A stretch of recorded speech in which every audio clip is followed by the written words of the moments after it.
All right, what's up everybody? Welcome back to the channel. And in today's episode, we're going to be doing a handlebar and riser swap on this 2007 DYNA Street Bob. Grant, he's been on the channel a few times, but this is his brother's latest motorcycle. He's had a few Harleys. I think this is his first DYNA. I'm not 100% sure, but I'm pretty sure he said this was his first DYNA.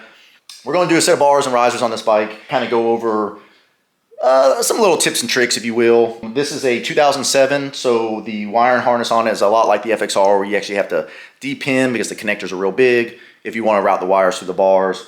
I think it was in 2014 or 2015 that Harley Davidson went to those a lot smaller connectors, which are the same. I guess they're like the CAN bus connectors, and I don't know the exact name for them, but they went to the smaller connectors, which are very similar to what's on the new Softails and on the newer baggers and stuff like that. But in 2007, they were still very large. To get them to route properly, you would actually need a depin. So I'm kind of show you guys what I do on that, kind of go over what we're working with, and then we'll start pulling it down, pulling parts off, and we'll show you what he bought. All right, so like I said, we're looking at a 2007 DYNA Street Bob. This bike is actually the second year for the Street Bob series. In 2006, when they first came out with this bike, it was the first year that they offered the 49mm front ends with the slightly wider rear ends, and obviously the frame and some other geometry throughout the bike did change as well. There was also the first model to offer a 6-speed transmission and 88-inch motor. So I think it's the only, if I'm not mistaken, the only model Harley Davidson to come with an 88-inch and 6-speed. In 2007, they introduced the 96-inch motor, and pretty much everything big twin wise came with a 6-speed transmission. Bike's got a few little tasteful mods on it. It does have forward controls, and he wants to keep them. So before you get in the comments and say he must go mids and he needs to do this and this and this and this, he wants to keep the forward controls. He enjoys them. He likes it. It's comfortable for him.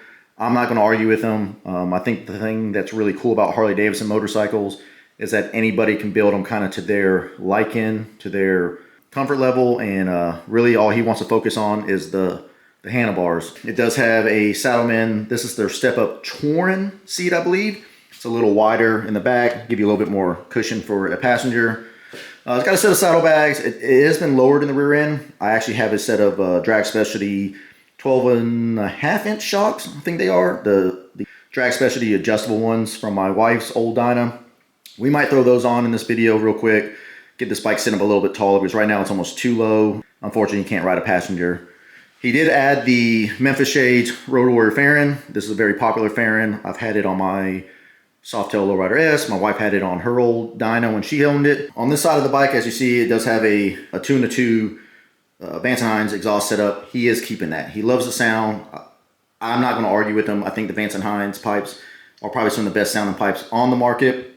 When it comes to your traditional Harley, just the sound that they're known for, you can't really go wrong with a set of pipes like this. Aside from that, like I said, today what we're going to do is we're going to be pulling fairing off. We're going to get these bars, the risers. We're going to put a set of riser bushings, some new grips, little things like that, and get this thing kind of dialed in on the front end. And I'm going to show you exactly what we're going to do throughout this video. So let's get you guys set up and get to wrenching. All right, first things first, we need to get this Memphis Shades out of the way. It's just a trigger lock system is what they call their quick detach. You just kind of lift up on the little triggers behind it and pull down and back. All right, first thing you want to remove, you want to get these, oh wow, these things are tight. Get these hand control bits off right here. It's got 2 screws, one in the top, one in the bottom. It's a T25 Torx bit, in case you're wondering, if it's still the original stuff. Once you get these separated, we need to go ahead and adjust the throttle cable so we can actually remove the grip. So you got these little rubber kind of protectors. Let's get a pair of 3/8 on here. A couple 3/8, hold it there, loosen up your jam nut. Break a jam nut, run your jam nut all the way down, because we are going to readjust these once we install it, so it doesn't really matter where they were at. Once you get this up, and you can see here, you have your cable. Take your cable off the grip, and then make sure you do not lose these little brass barrel pieces right here for your fair leads or ferrule barrels. I don't know. Brass barrels, that's what I call them. So Now these are going to be a slightly bigger size. These are actually T27s. I'll just show you how to do one side and then we'll do the other side off the camera. I'm not going to bore you with me doing both of them. That's there. This is there. It helps you get this a little bit out of the way. And then I can get... Oh. Now another thing, before you just let this thing kind of dangle, there is a little stop on these older bikes. This ain't something you'll see in like a new Softail, but on these things, you have a little... Well, I guess it don't want to come out, but there is a little sleeve in there for your throttle lock. All right, just like in the past, these are all 3/4. Pretty much Harleys across the board. They always used a 3/4 for their riser bolts. I like using these dog bones. They fit in there, nice and easy.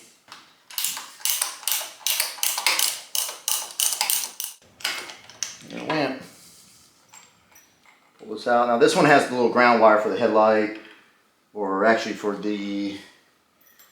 all the switches. It grounds the switches through since there's isolators. So this actually has a little ground wire. Now I don't know how good the camera's actually going to pick this up, but on both sides of this frame, you see the wiring kind of going into this hole right here. There's this little rubber grommet. And a lot of times you can just kind of grab your fingers and pull it out, but this one's got a little age on it. It's being a little stubborn. All right, there's my split. So there's a little cut in the rubber. So kind of find that, and sometimes it might make it a little easier. Okay, just pulls around, boom. This comes out. This is how dirty I just got trying to remove a little rubber piece out of the frame. Anyways, now that that's done, you kind of pull out this, pull the harness out a little bit until you reach the connector. Where, oh where is that connector at? I haven't messed with one of these bikes in a super long time, but on my wife's bike, I remember it being a little bit easier, not quite this difficult. But to get this harness out, I actually had to scoot the tank back a little bit. You have this little plastic piece right here that clips in from underneath. So this harness was kind of bundled up around the ignition switch, which is up in the neck, and some other little things. So I couldn't just disconnect it as easy as it should be disconnected. So you got to get in there and pull this thing down so you can actually get to the harness. Right here, there's a little clip, a hole on both sides. So this thing kind of slides up in top of the frame. It goes in and it clips in. So to get to it, I had to, drop the tank back to get to my harness. So just pull the harness out and bada bing. Oh, see, it still wants to catch even with it disconnected. There it is, right there. Okay, hold on, come on. Woo! That was almost a little ridiculous. All right, so now the harness is out. We'll do the same on the other side now that I can access everything. And then I'm gonna show you kind of how I actually depin these things. I don't think we have to depin the turn signal. I think I can run the turn signal through without depinning it. I think there's enough room in a 1-inch bar for this to go through. But we'll get these depinned. We'll get the new risers on.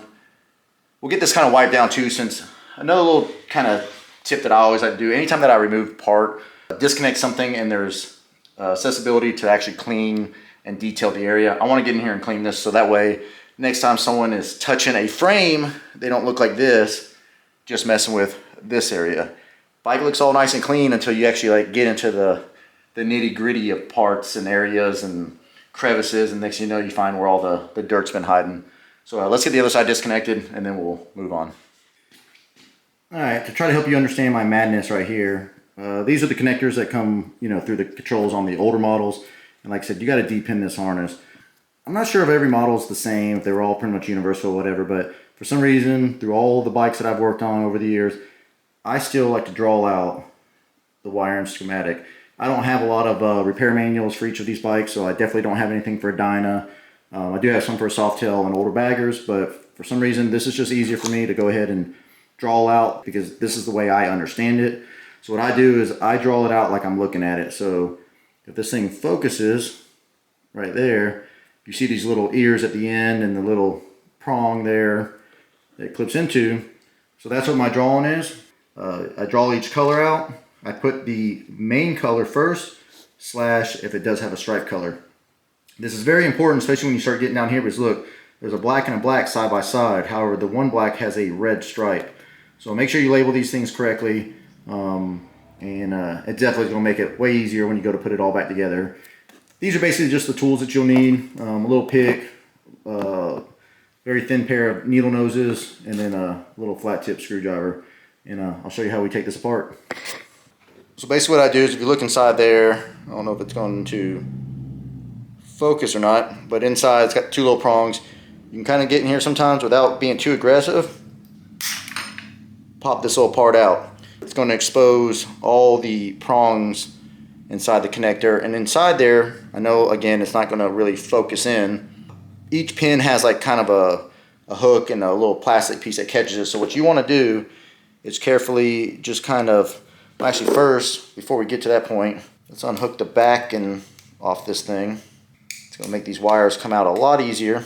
And then you got your little rubber piece in there. But what I like to do is I like to hold it and kind of push a little pressure against it, and then just start releasing them.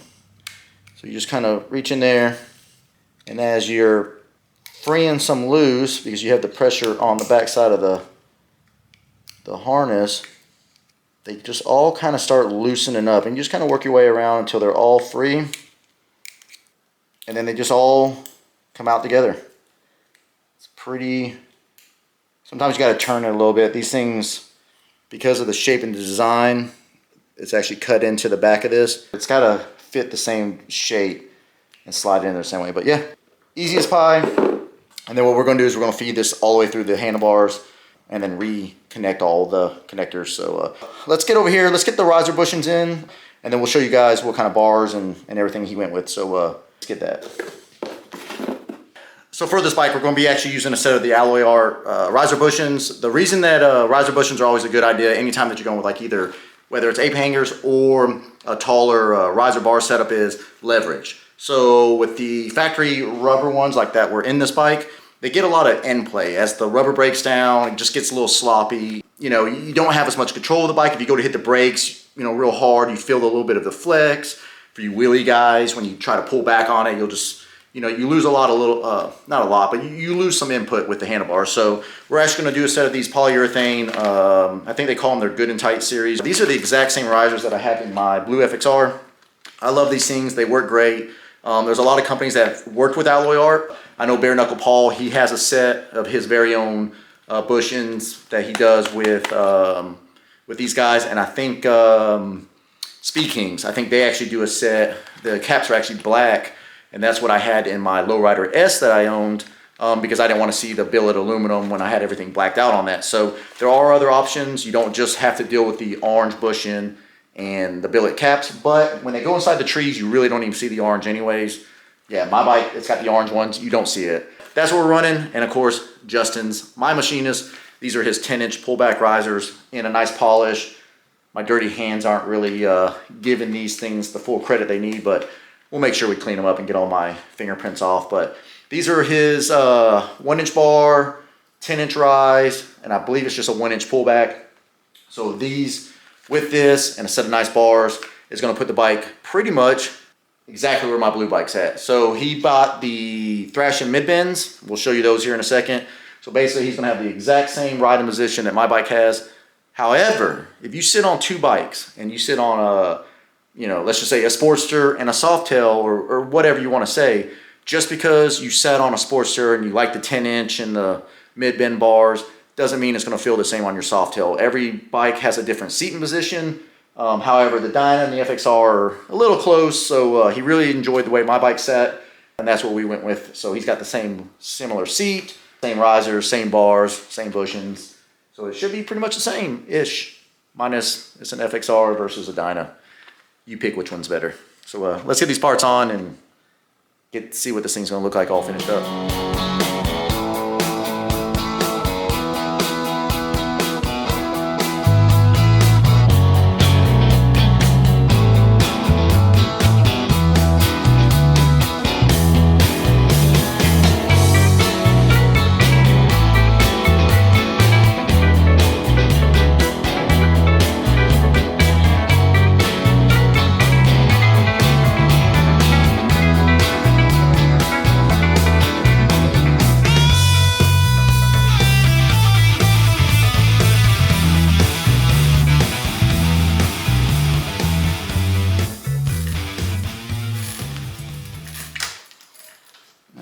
Just about, got a good little section of wire out. What I'm gonna do is I'm gonna put the tank cover back on, and then I'm gonna try to push the rest of this through and just kind of lay the hand controls up there. And then we'll get the other side, same concept, and then start getting everything kind of adjusted.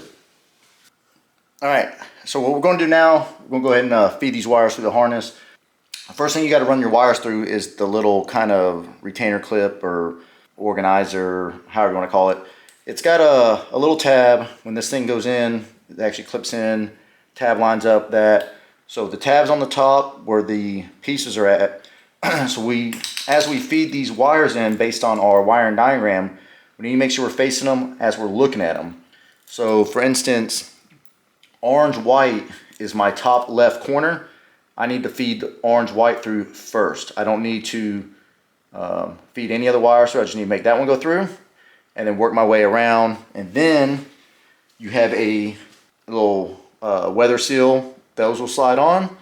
And then this whole thing is going to pop in here into this clip. And then once this is all in there, you have another little kind of retainer style piece that slides in and kind of keeps all the tabs from bending and lets the pins slide in evenly like they're supposed to. So let's get all this pinned up, get them connected where we're at.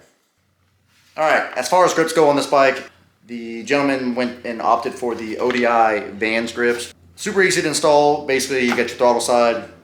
The other side, you actually just have a couple little set screws. This pinches down and then it keeps it from moving around. So I'm gonna get these on the bike on both sides so that way I can finish getting this side buttoned up. And then we gotta address the shocks. Like I said, we're gonna put a set of shocks on this thing.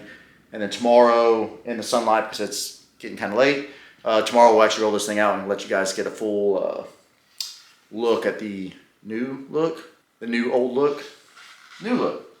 Roll this thing out and let you guys get a fresh look at the new look. Get a new look at the fresh look.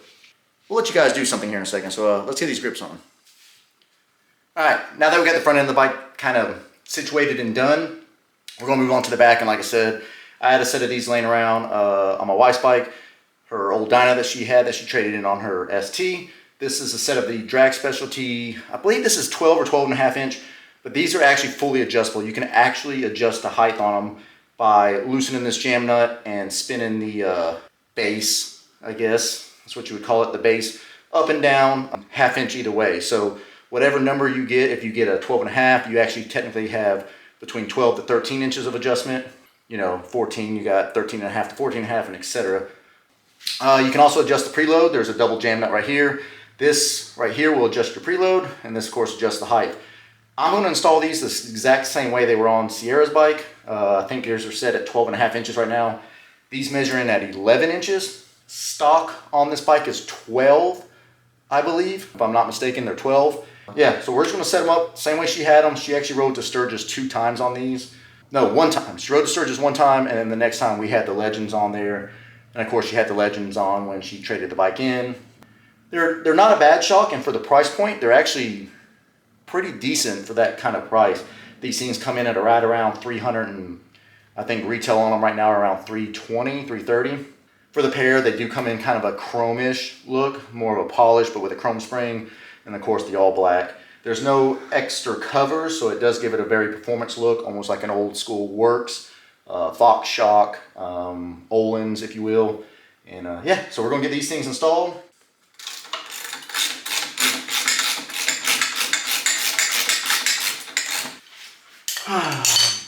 So I'm having a little issue. These are supposed to be Torx bit, and it looks like somebody tried making them an Allen.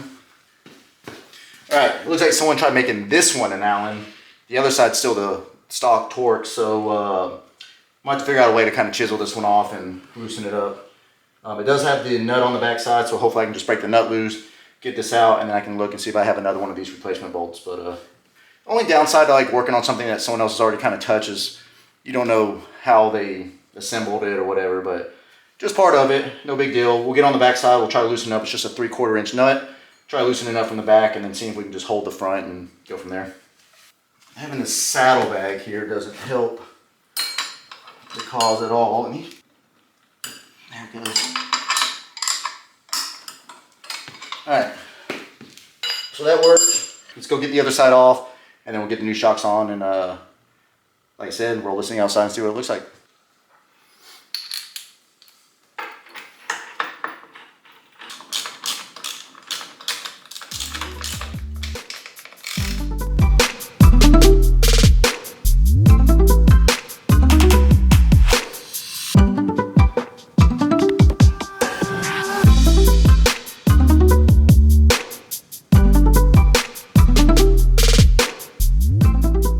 Beard's all over the place right now. Just got off work and thought the sun would be shining. It's a little cloudy.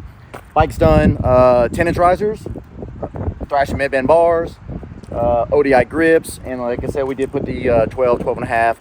Yeah, bike runs and rides great. The Fords with the tall bars isn't as awkward as I thought it would be. It's been, I mean, since my last bad boy, since I've ridden a bike with Fords, so it's been a while, but felt great. Just took it for a few miles out. Just kind of did like a little loop with it.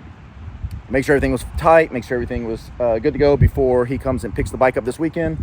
And I'm happy with it. So we're going to wrap the video up right here.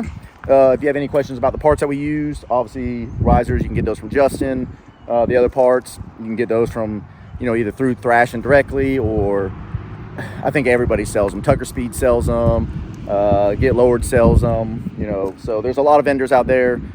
Pick your favorite and kind of order from them. But as far as shop kind of tutorials, tech tips or whatever is my motor. My twin cam for my FXR, we are going to start it. Engine kit is on its way, and I'll kind of surprise you guys. I did go bigger. We bumped it up a little bit and got something super special to show you guys on all that. Look forward to that video. That should be the next in the garage videos coming up on the channels. Hope you guys enjoy. Hopefully you learned something. And yeah, we'll see you on the next one. Until then, peace.